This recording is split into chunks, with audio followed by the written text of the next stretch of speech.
নবী করিম সাল্লাল্লাহু আলাইহি সাল্লাম এই হাদিস বলার পর তিনি বলেছেন, মহিলার দুটি গুণের কারণে, দুটি খারাপ গুণের কারণে, দুটি দোষের কারণে তারা জাহান্নামে সবচাইতে বেশি যাবে বা বেশি যায়। এর ভিতরে একটা হলো তারা তুকফিরনাল লানা ও তাকফুরনাল আশির।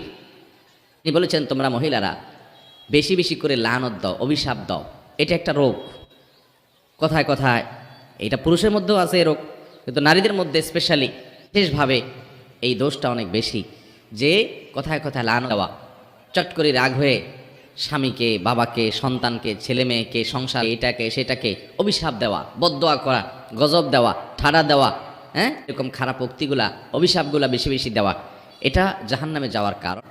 আর আরেকটা হলো তাকফুরনাল আশির, স্বামীর নাশকরি করা।